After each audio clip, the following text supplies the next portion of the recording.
They're 8 for 27 tonight. 9:27 to go here. Barnes crossover right at Giannis. Oh man.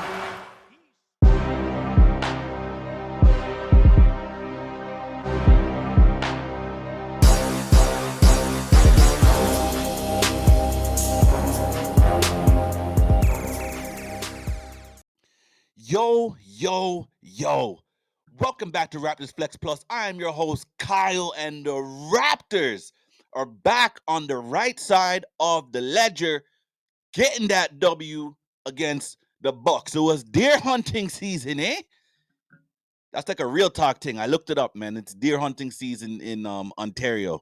And the Bucks just chose the wrong time to come down to the 6. Real talk. But yo, man, I've been feeling like I've just been like negative Nathaniel recently, man, watching these Raptors games, because I'm just pointing out like all the flaws and stuff that I see during these games.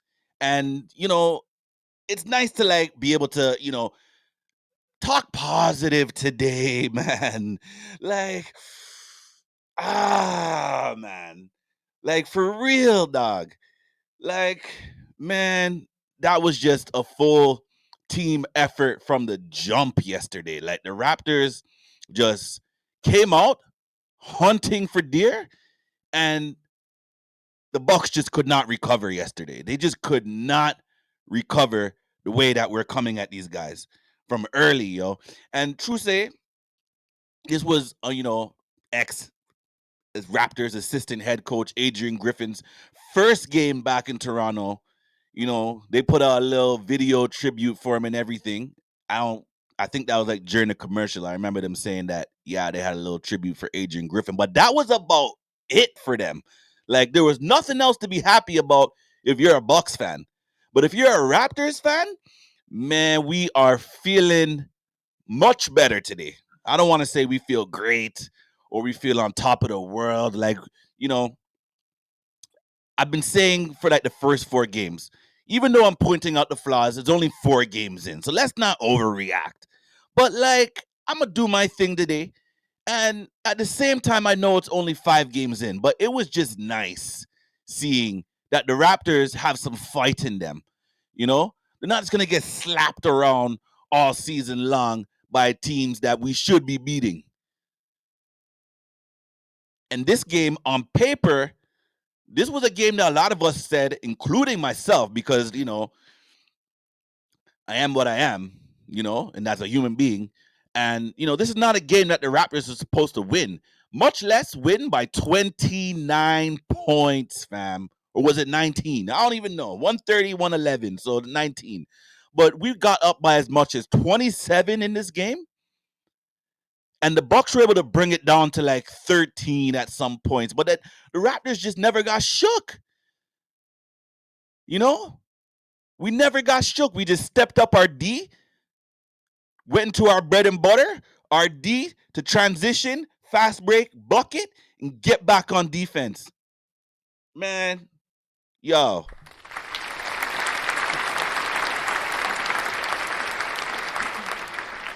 Great effort last night by the Raptors. And, coming off of that Portland game where we shot 13.8% from 3, which is ridiculous, we were able to improve that mark by 26 points, percentage points, up to 39.5 last night from 3-point range. And we came out firing from 3-point range as well. You know what I'm saying? Like, to start the game, you had Pascal Siakam that was hitting threes.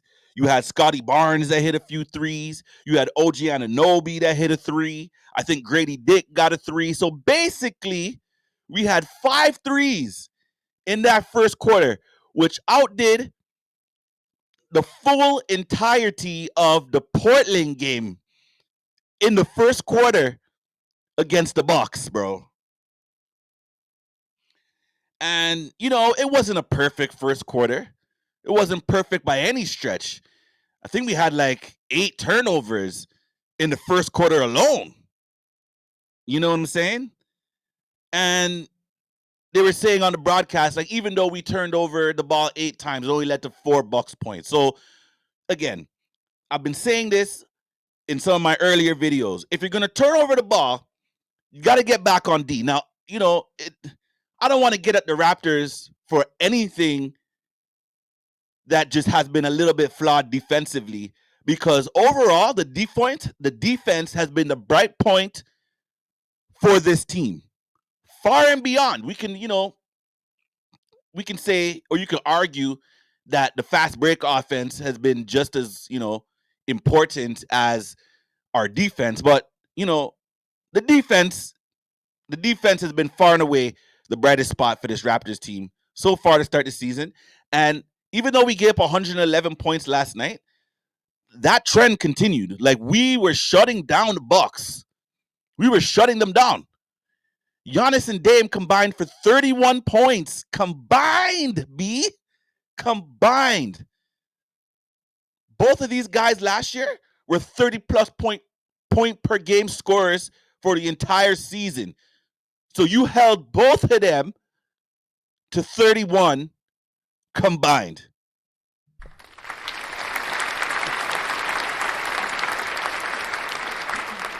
Beautiful, man. Beautiful, beautiful, beautiful.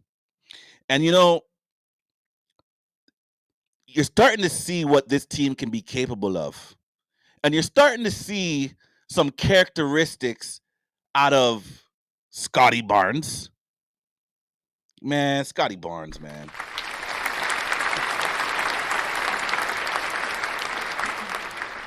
All right, yo, I think I'm going OD with the crowd applause. But damn, man, we haven't won in over a week. Like, we needed that one yesterday. But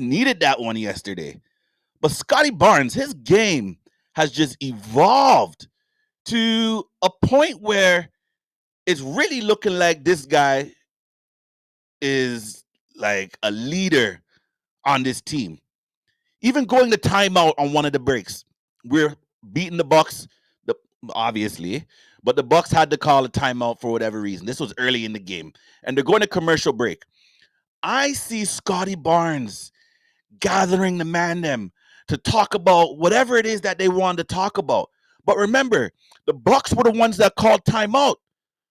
So we're doing something to them that Coach Adrian Griffin didn't like, and he's calling timeout to regroup his team. But Scotty Barnes is like, yeah, but we're going to use this opportunity as well to talk as a group, because he's a leader on the team. For a young guy like this to, gather the man them together and talk about whatever it was they were talking about. He looked animated, so it was an important discussion, whatever they were discussing. But I just love it, man. I just love it. And that's like an intangible. You know what I'm saying? It's so easy to sit here and talk about, Scotty Barnes' improved 3-point shooting, which oh man, I will say this, okay? Now, I know that we've had some up and down 3-point shooting games, but I have never seen Scotty Barnes shoot with this type of accuracy and be confident in those shots, 3-point shots, the way that he has been for the beginning of this season.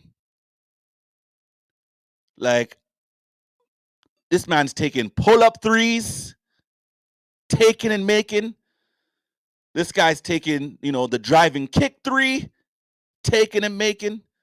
This guy's taking threes off the dribble, taking and making. In transition, taking and making. Scotty Barnes is cooking to start the year, bro. Scotty Barnes is cooking to start the year. And I started off, saying about Scotty Barnes that, I'm not willing to just, rely, or, this like I was saying, Grady Dick and Gary Trent Jr. are the shooters on this team. I left out OG Anunoby, by the way, which has been a really good shooter last year. And this year has been kind of up and down. But anyways, and I said that I wasn't ready to just live with Scotty Barnes taking threes this year. But like the way that he's taking these threes, I'll take it, man. I'll take it. He made 2 of them in the first quarter. You know what I'm saying? And in that first quarter, we also saw 10 assists on 12 makes. So the Raptors are back to getting the assists on the buckets. You know what I'm saying? And that's something that, we've been doing all year when we were able to put the ball in the bucket. But, you like to see the percentage being a high percentage of assists on the makes. And let's not forget about, big Kahona Grady Dick. Pause. This man stood in, took a charge on Giannis in the first quarter. In the first quarter. And Giannis is the type of guy that when he's going downhill, a lot of guys just want to get the hell out the way because, that one might hurt the next day. Giannis is one of the strongest guys in the NBA, toughest guys in the NBA. He's a freak. They call him the Greek freak. They call him that for a reason, bro. But Grady Dick got position, stood in, took the charge. The Bucks tried to go and use their challenge in the first quarter. Like the first quarter, I mean, good for y'all because y'all lost that challenge. Like you lost a challenge, and with the new rules, it's like, okay, if you are successful on your first challenge, then you get one more for the rest of the game. But if you lose your first challenge, then it's donezo, right? Not that it really mattered for them anyways, because we just slapped them up in this game. Unexpectedly, but we slapped them up. All right. So,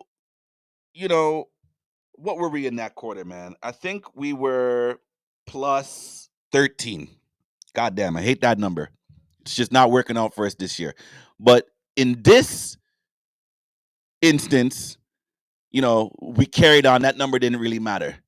The Raptors carried a 13-point lead going into the second quarter. Okay? Now,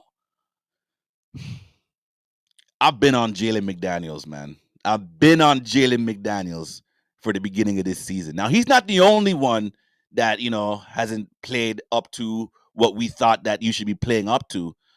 But obviously, Coach Darko Rajakovic thought something similar to what I've been saying and what a lot of us have been saying. Jalen McDaniels is giving us like nothing on the offensive end, fam. Nothing. You understand? So here comes Otto Porter Jr. Like in the offseason, I forgot he was even on the team until training camp started and we started looking at our depth charts. Like, oh yeah, we got we got Otto Porter Jr. because he's been hurt. He's been hurt for the longest. You know what I'm saying? Didn't even play in the preseason. He's been hurt. But yo, this guy took Jalen McDaniels minutes. And when you get your opportunity, which Jalen McDaniels will get another opportunity at some point, but what the veteran Otto Porter Jr. showed is that when you get your opportunity, do what you do and make the most of it. Because his shooting stroke looks pure from three. Pure. Drilled it, bro. Drilled it. You know when the net just goes straight up? Because the ball just dropped right in, so it just whoop. Like that's exactly what Otto Porter's 3-point shots be doing, bro. Dead eye. Dead eye. Dead eye deer hunting, fam. Wickedness. And then, like the Raptors just continued on in the second quarter, just attacking the paint. You know what I mean? We were eating in the paint again tonight. Like, when you look at the last few games, like the Raptors are eating in the paint. It's just our field goal percentage has been bad. But tonight, we're getting things mid-range. We're getting things 3-point range, thank God. But we're also getting things in the paint, and we're eating down there in the paint. And, when you're attacking the paint, it opens up many, many, many opportunities, okay? You get opportunities for fouls. You get opportunities for the defense to collapse. You find an open man on the kick. You let the ball swing. Like all these different things. You're putting pressure on the defense, right? So that's why it's so important to touch the paint. And this is like something that I really love from Dennis this year as well. Even in the losses, Dennis driving to the paint, like he doesn't neglect that, responsibility to get into the paint, right? And he's been finding shooters. He's been finding Yakib on the pick and roll. That pass behind the back, B, Like, he went like this to go do the layup. So first of all, you beat your man from the top of the key, right? 3-point line, top of the key. You beat your man, right? You get to you're getting to the bucket. He probably could have laid it in, but there was two defenders that were collapsing on him, and the man went like this. Perfect dish to Jakob Poeltl for the bucket.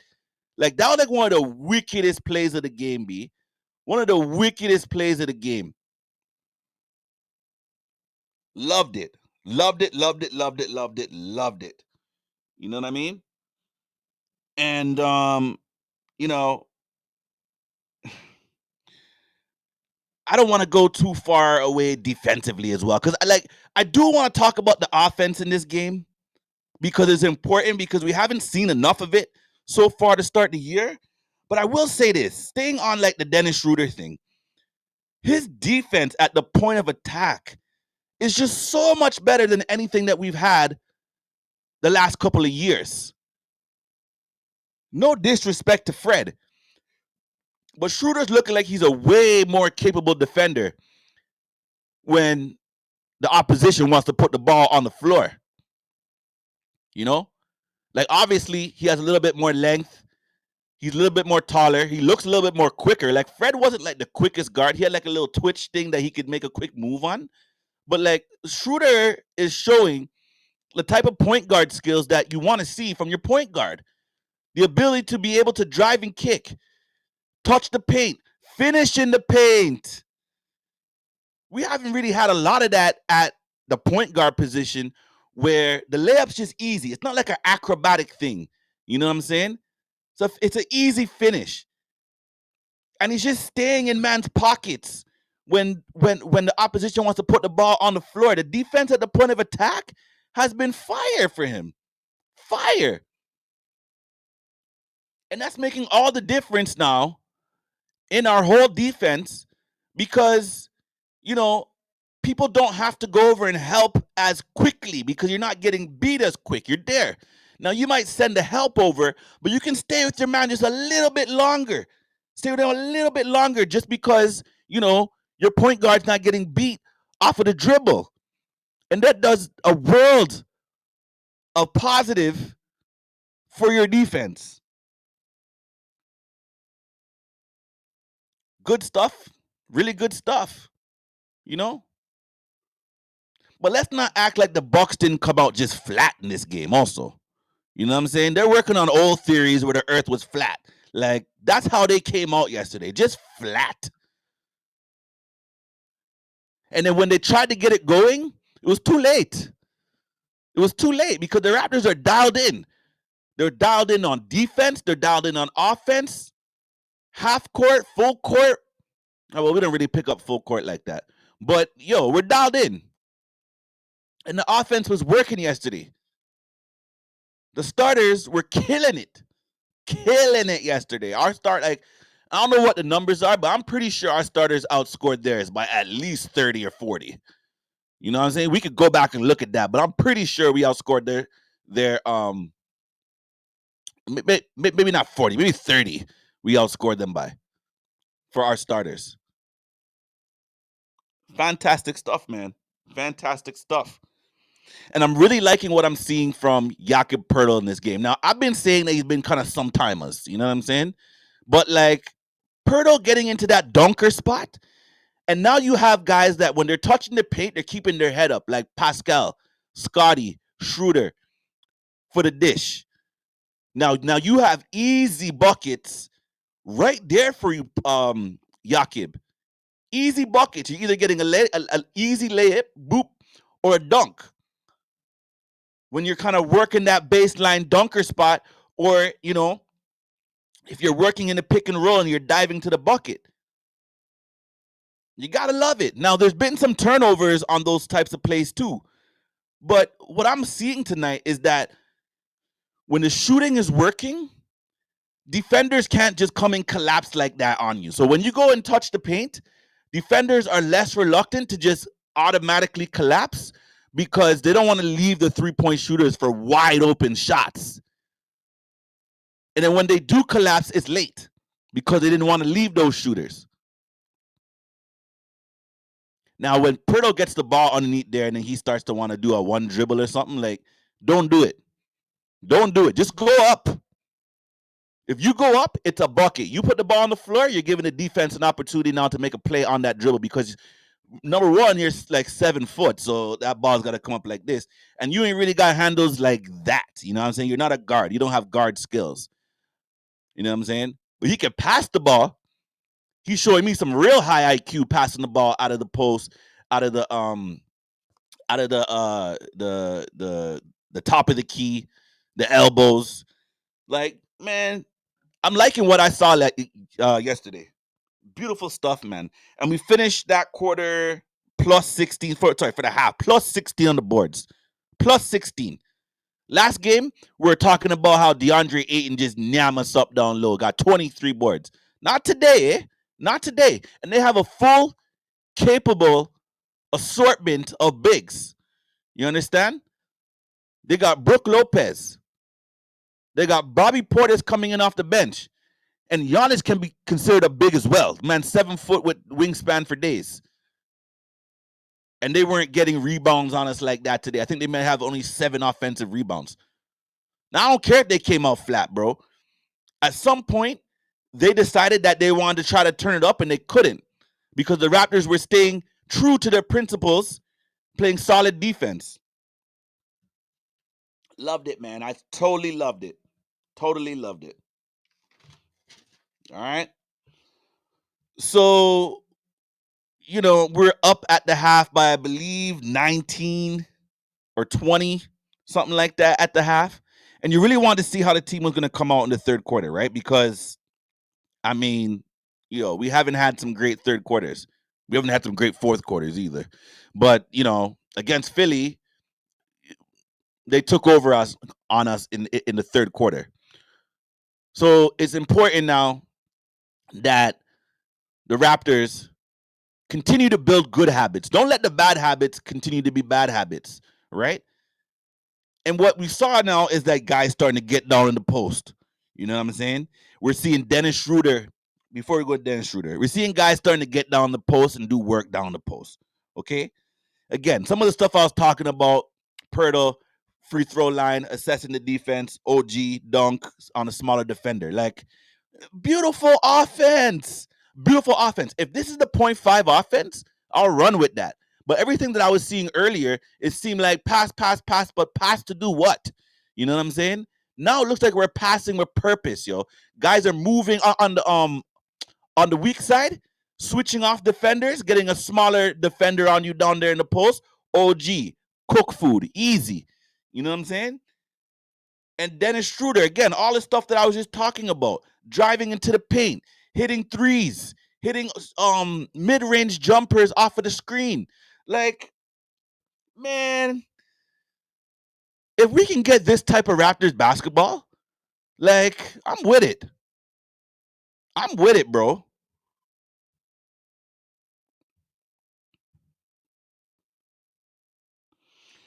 So yeah, man, like, Bucks got it down to somewhere within 15 in that quarter, even 13, I think. But again, the Raptors just decided to turn up their defense and then just pull that lead back up. You know what I'm saying? They never got frazzled in this game. Never. Now, just one quick mention on the Bucks that I have it here in my notes. Okay. Bobby Portis, bro. Yo, I like him still, eh? I like him, dog. So Dennis and Crowder decide that they want to get into a little jarring match, yo. And then you see my man Portis step in, just like, yo, what you gonna do? What you gonna do, fam?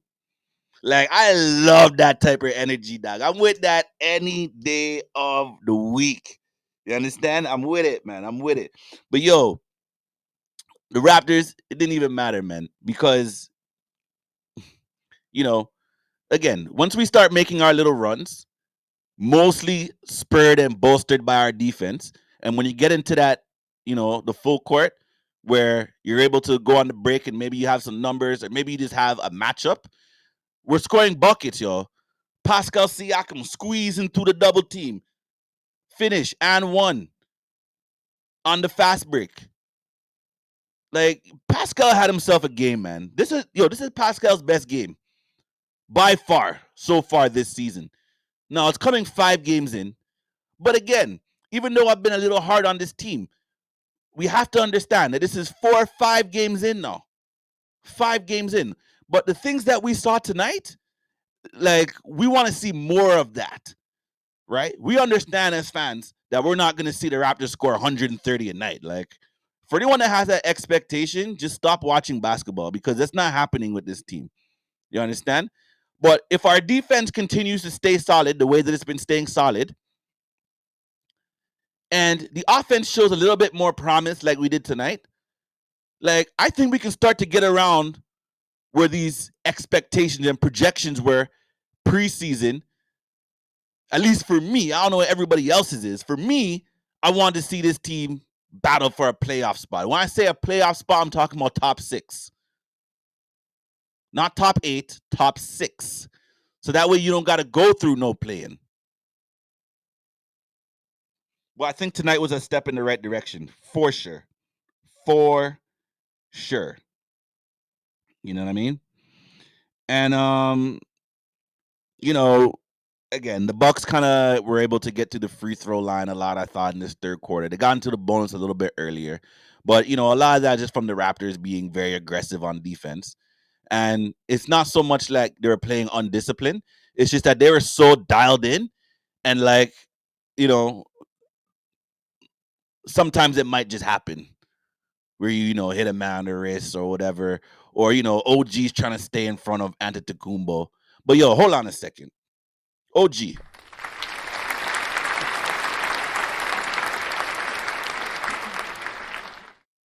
Not gonna forget about OG, bro.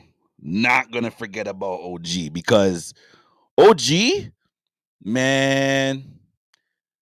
So when you go against players like Giannis and Dame too, when you have an all-pro defender that you're able to just leave alone on an island to guard these guys, like that is such a luxury that a lot of teams don't have. You might have a guy that you may label as 3 and D, but like OG Anunoby's not just a 3 and D. You know what I'm saying? Number one, he's a solid defensive player. On ball, off ball, steals. Like he can get active, mix it up. Like, man, OG Anunoby deserves a lot of credit for, holding Giannis in check yesterday. And I know the man got 5 fouls. But there might have been one or two of them where like, I don't love that foul. But when you go against Giannis, use up your fouls, eh? I don't want no easy baskets here and there. Like I will live with Giannis going to the line. I think he went 6 of 9 yesterday, which is not bad. You know what I'm saying? It's around 70% or so. But like I will live with that versus high percentage dunks from Giannis at inside the paint. OG deserves a salute, man. Fantastic effort there on the defensive end by OG. And the Raptors did a lot of things too to kind of try to get the ball out of Dame's hands. Every now and then you throw a double. Schroeder was staying in his pocket. I don't know if it's just like Dame is getting older or anything like that, but it looked to me like Dame may have slowed down just a little bit on the offensive end, or maybe he's just trying to feel his way through it because you're in a new team, a new system, a new everything, new teammates. You know what I'm saying? So like, Dame obviously is an all-pro player. Like, let's not, try to let's not try to diminish what he can do and will continue to do this year. You know what I'm saying? But the Raptors made him look a little slow yesterday, in my opinion. Even when he's getting into the paint and stuff, like it's like he's got to work. Got to work to get a shot up. And the baskets that he did get, like they were rattling around. There was nothing that looked easy. Nothing that looked easy. So, yeah, we were up 22 at halftime. By the end of the third, we were up 16, which there was a big 3 by Scotty to end the quarter. And this is where, we start talking about Otto Porter Jr. again, gets the offensive rebound, keeps the possession alive. He's able to get the ball back on the elbow, draw two defenders, a little, little nice pass there to Scotty. Boom, drill a tree. Because at that point it was 13. It's a big difference going into the fourth quarter up 16 versus 13. You know what I'm saying? It might not seem like a big difference, but when you go against a team like the Bucks, every point counts. And I know that the Bucks didn't have their best stuff yesterday, but you don't want them to turn on in the fourth quarter. You know what I'm saying? I think Leo said in the broadcast as well, like, Dame and Giannis get paid for the fourth quarter. You know what I'm saying?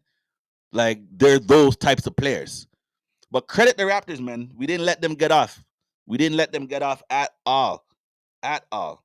You know what I'm saying? Like, Malik Beasley had a pretty decent night. It looked like he was hitting everything that he was putting up from three-point range.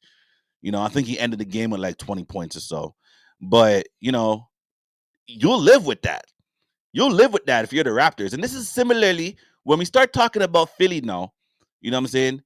This is kind of what I was saying about last Saturday. I'm like, what was the game plan for Tyrese Maxey and Embiid? You want to try to slow them down and live with everybody else trying to kill you. You know what I'm saying?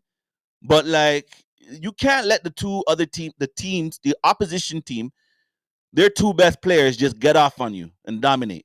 Because that gives everybody else confidence too when your two best players are rolling. But we didn't let them do that yesterday. You know what I'm saying? And in this fourth quarter, this was the quarter where Scotty Barnes did a little bully thing on Giannis Antetokounmpo.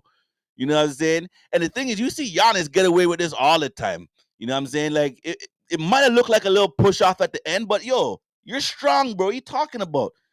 Like, Scotty, that muscle that you put on the offseason, bro, man, that was a good decision.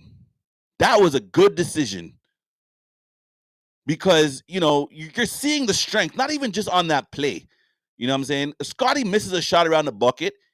He's got quick ups again to go and get the rebound and go back up strong again. How many times did we see that? Where Scotty Barnes gets his own offensive rebound or even just somebody else's offensive rebound and finishes around the bucket. Like, Scotty Barnes has taken his game to another level, man. Another level. It looked like he might even be a walking double-double on certain nights. And it may not be rebounds every night. It may be assists another night because, there was also a sequence, I believe it was in the third quarter, where Scotty set up Grady Dick twice for open threes. And one of them was off of an offensive rebound, by the way, which I believe it was Scotty that got the offensive rebound. So more dominance by Scotty in the offensive rebounding category. But the assists, he still ended up putting up some assists in this game. But, that sequence stuck out to me because I'm like, wow, this guy, and even in like the fourth quarter, this guy is getting off for himself. You know what I'm saying? Scoring buckets, being active around the bucket, being active on defense. I think he had like another 3 blocks or something in this game. You know what I'm saying? But, setting up Grady in the corner, try to get off one of your shooters. I thought that was dope. But nevertheless, like, Scotty is like playing at the top of his game right now. I've never seen Scotty play this well ever. Ever. You know what I mean? But the fourth quarter, the Raptors are not letting the Bucks get back into the game now. Pascal hit a couple big threes in the fourth quarter.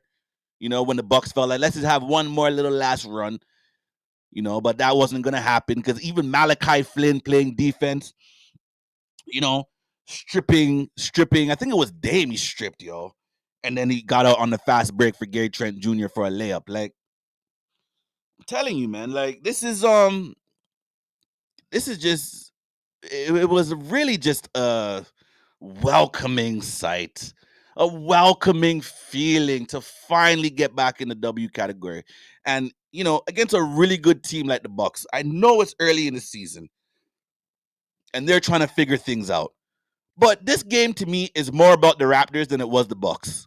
Because again, you did not want to start off this season 1-4, 1-5, losing to Portland at home when they just got off their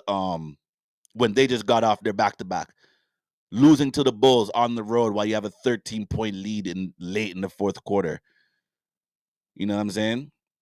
But everything's gonna happen the way that it's supposed to happen. Maybe we don't get this type of performance tonight if the Raptors come into this game 3-1. And I think that this is like a lot more encouraging to see this type of performance because it was a dominating performance.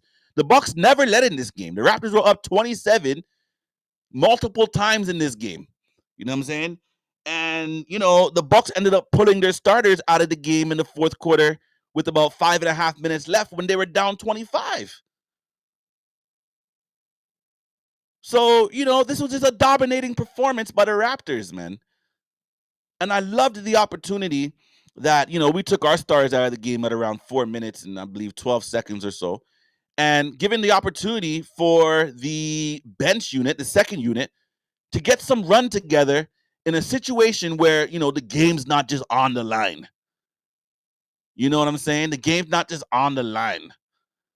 Cause that type of run, that type of burn, trying to build that chemistry together in a real NBA game, like that's gonna provide some value at some point. You know what I mean?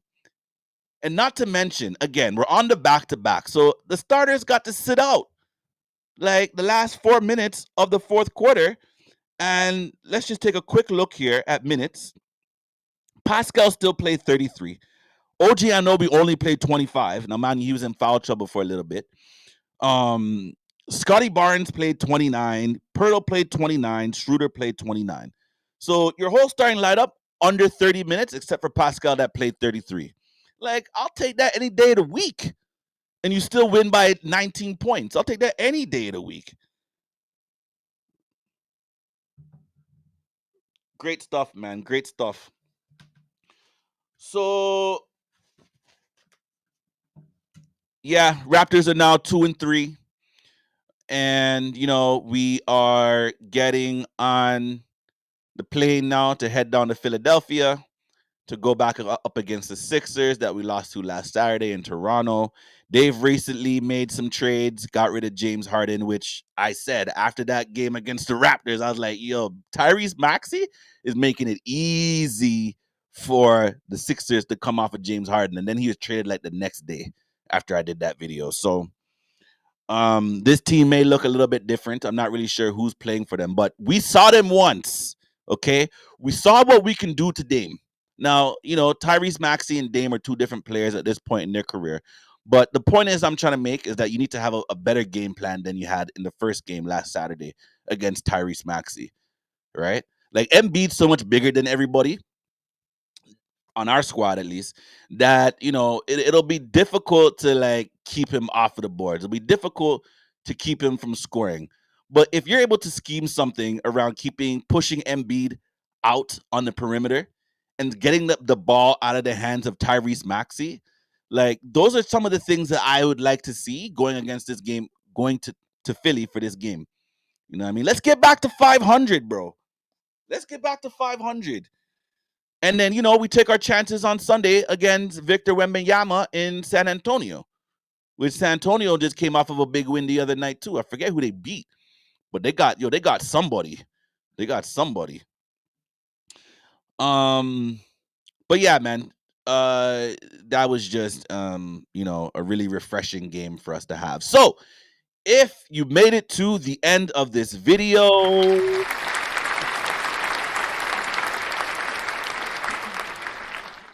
thank you, my brothers and sisters. Appreciate you like to the maximum. Please share this podcast with any of your friends, families, co-workers, kids, I don't know, anybody, that just wanna listen to some ball talk. Pause. But, I'm gonna just be as real as I can over here. Talk about the Raptors when, things aren't going talk about the Raptors when things are going well. I was getting a little bit tired of, just kind of just feeling like I'm just dogging on them. But yo, I feel like that's part of my responsibility for having this YouTube channel that's dedicated towards the Raptors and other NBA topics, but primarily towards the Raptors. Like, let's talk about the game. You know what I'm saying? Let's talk about it for real. And if there's anything again where you feel like, yo, I don't agree with that take, leave a comment. Leave a comment, and let's talk about it.